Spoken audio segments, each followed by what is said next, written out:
guys, what is up? Shadolance back for another review. Today I'm going to be doing the R870 MCS mod from my younger brother's account.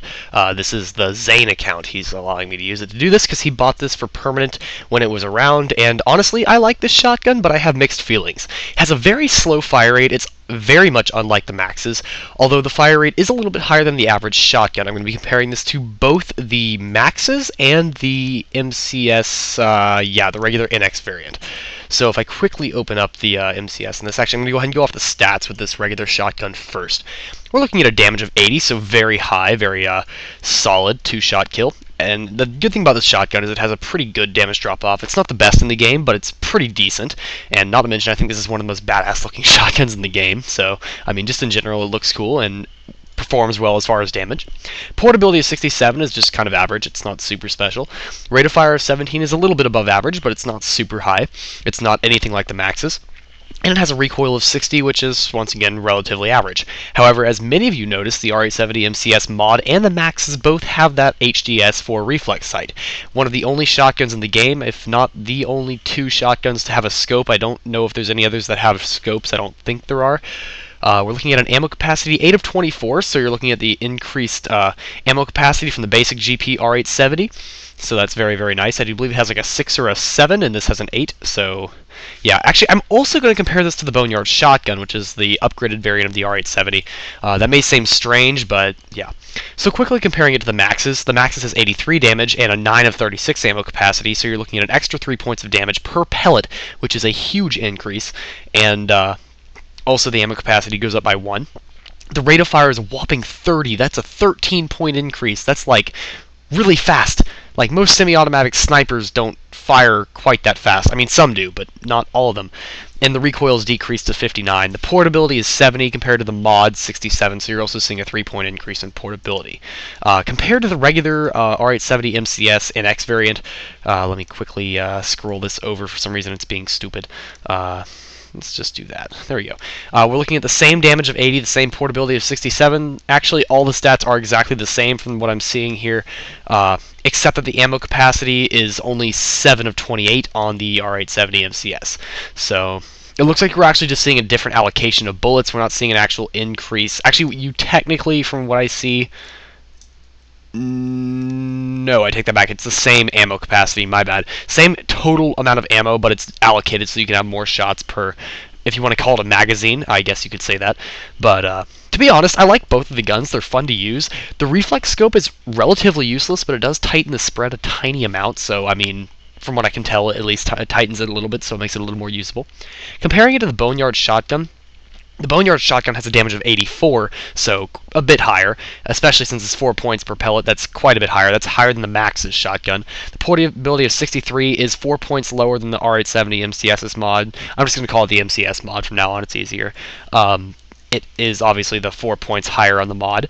And then the rate of fire, we're looking at 17 on both of them, and the recoil is lower on the Boneyard shotgun for 58. So if you don't use the overall kind of idea, and also the ammo capacity in the Boneyard is only 6 of 24, so unless you're really planning on using it for heavy, like, base rape and stuff, you are probably better off going with the Boneyard shotgun. To be completely honest, if you can't kill a person within 2 or 3 shots of a shotgun, you might need to worry about something, so the Boneyard shotgun should theoretically be able to take care of 2 or 3 people, especially if they've taken damage already and if you're able to shoot them in the back. To be honest, a shotgun versus an SMG will almost always lose. There are a couple of exceptions, like the AA-12 and the Maxes that have the higher fire rates that will be able to deal the damage faster and aim for that lotto headshot a little faster than some of the other guns, but most of the time, I'd say like maybe 7 times out of 10 or something like that, you're most likely going to be going for the SMG to be more, usable. So, in my opinion, I do like the R870 MCS mod. It's really fun to use. It's one of the most fun guns to use in the game. My brother bought it for that reason because he loves playing with fun guns. And to be honest, he could probably talk more about it than I could.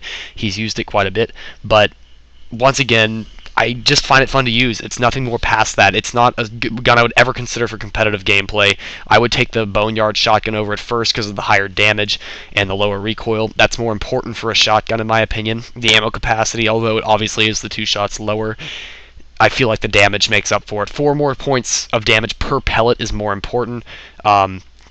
And actually, I just realized I'm actually doing this review on Prophecy's account, not on my brother's, but my brother does have this gun for permanent as well. It's been about a week since I've actually done this review, so it's been quite a bit of time since I've actually recorded the video for this, and I've been playing with my little brother's R870 as well, so that's why I got mixed up. So I'm sorry about that, and I can't believe it took me that long to figure that out, but that's relatively embarrassing, but I also don't really care that much. It's still the gun, still the review, that doesn't really change anything. But other than that, a few other pieces of good news. I'm actually running out of reposts, as I've told you in the past couple of reviews if you've been watching, but not everyone watches every review, so I thought I might as well say that again. I am running out of reposts. I just counted up. I have less than 30 left to do. I'm doing approximately 2 or 3 a day, so that should obviously not take too many more days. However, some of them are strange reposts. I do believe. Let me check up how many I've got, actually. There are some reposts that are going to be a little bit different. Let me quickly whip out my upload list here.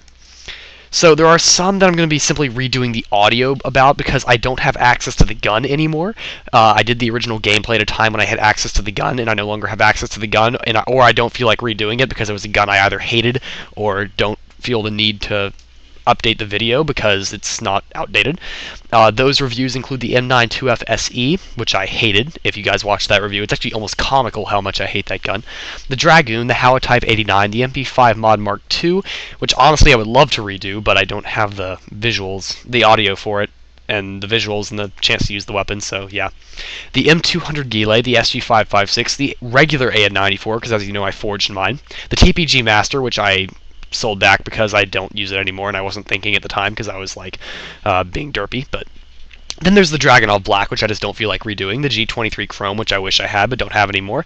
The M99 Big Shot, which I absolutely hate, and the M416 Camo. Finally, the MAC-10 and the MP5A4 Basic. I will be doing a Mark II review of that relatively soon. And then I have a other list of reviews that I'm simply going to be making number 2s of, and also other reviews that I'm just going to be making in general. So that's about my schedule for the next few weeks. You guys should be looking forward to those, and I will not label them as reposts. I will label them as brand new reviews because the audio is new and the data is new. The gameplay may be old, but the gameplay isn't outdated, so if the data is outdated, I'll remake the reviews. So I mean, that's just that. But I will be remaking the audio in those, and I will let you know when those reviews pop up. They will not be labeled as reposts, although they will be the same gameplay, so just to let you guys know. Other than that, thank you for watching this review. I'm about out of time for the day. I hope you guys keep watching. Please rate, comment, subscribe, give me some feedback so I know what you guys want to see. If you have a review to request, please let me know. I will fill that as soon as I can. And I look forward to seeing you guys and commenting and reading all your reports. So, thank you. Shadolance out.